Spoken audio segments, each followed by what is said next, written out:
Ho ho ho. Have you ever wondered who is the biggest GTO sorcerer? Linus? Chidwick? And how would they fare against a real wizard in a game of poker? Thinking about greatest mages, the first names that come to mind are Dumbledore or Gandalf, but for me, often forgotten in these rankings, is Santa Claus himself. In the first hand we see a pretty big jam from the cutoff. Jamming on more than 20 big blinds is a part of GTO in this scenario, but hand selection isn't perfect here. 9-7 suited should be just folded, but it's not that far off, and going all in here isn't a huge disaster, and it's better than, for example, Ace-6 offsuit. Now action is on Linus with around 15 big blinds. This is very close to the final table, so his bubble factor is pretty high, and the solver folds Ace-10 off in this situation. I can't blame Linus for making a call. Santa was playing pretty wild up till that point, so this was a good adjustment. Do you like your odds? It's over half my stack. 100%? That's great. I don't like to hear that. I think you're in trouble in this. He's already at 100%. The stack just dwindling. Oh my goodness. He did say 100%.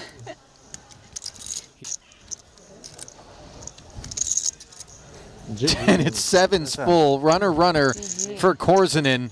I'm playing with it. It's Christmas. He just knows. Don't joke with Santa. White Christmas. Yeah. In the second hand, chip leader Roman Hrabec raised Jack-4 suited on the cutoff. This is okay, but the solver already folds this hand most of the time. Opening wider when we have an amateur player on the big blind is usually a good idea, but I think this time it's not the case.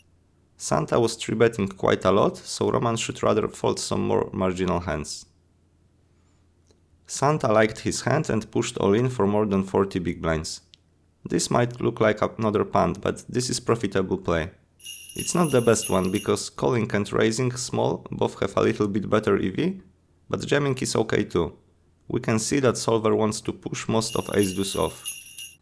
I have to praise what he is doing. Most amateur players play too passive, and looking at every flop to try to outplay pros is a road to nowhere. He is fearless, and playing big pots at least gives himself a chance to get lucky and takes some of the skill advantages away. Next hand started with a limp from Patrick. He is a big chip leader and can play any two cards in this situation. Santa should check back here, but he used a button that doesn't even exist in most poker clients and just open folded his hand. I don't want to defend his play, but to be honest, there is some logic behind it. First of all, it shows intuitive awareness of the ICM situation. Patrick is the only player he doesn't want to tangle with, because his bubble factor against him is huge. With perfect play post-flop, checking back nets a fraction of big blind in the long run, but he is aware of his skill deficit against one of the best in the world, so he might be right that he will lose more on average when he continues with this hand. But even with this mindset, this is just a free roll. Sometimes he will flop absolute nuts when he can comfortably put chips into the pot, and also there are scenarios where Patrick will just check down a hand and lose on showdown. That's a present from Santa Claus. This was a pretty big Christmas gift for Patrick, because it cost him $21,613 in equity. But for someone that can afford tens of millions of Lego sets each Christmas, this is probably peanuts. Another hand and another clash of two schools of magic. Santa raised King-9 off on the cutoff, and that is perfectly fine open. Mikita decided to defend his Jack-deuce suited, and we can see that this is on the edge and can be folded. On the flop we see a c-bet for 40% of the pot. Solver prefers to use smaller sizing with so low SPR, but I changed it so he can have only this one, because I'm not sure if he has multiple sizes here, and also it will show us more clear results. Badziakowski check raised his bottom to pair, and solver sometimes does it, but it actually slow plays them more often than not. After this check raise, Santa pushed the rest of his stack with his hand. We can see that with King of Spades this is GTO approved play, so well played Santa. Of course, it gets even better when you can use white magic and all your flips in Christmas time are 100% to win.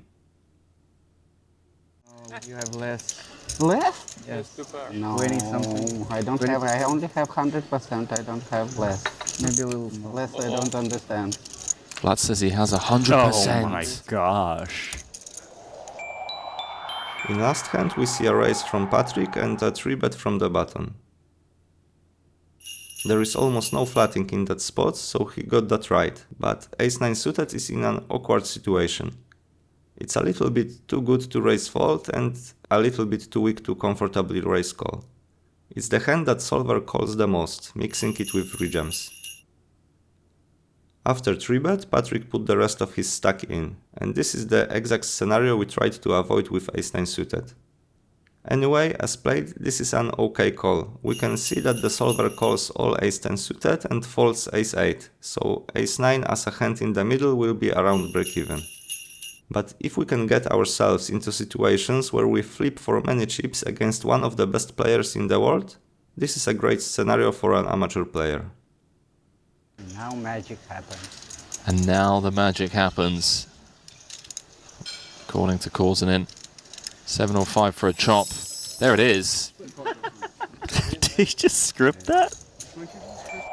That's all for today. I hope you enjoyed this video. I wish you all a Merry Christmas and let your Santa be as generous as Vladimir. Don't forget to subscribe to the channel and see you next time. Bye.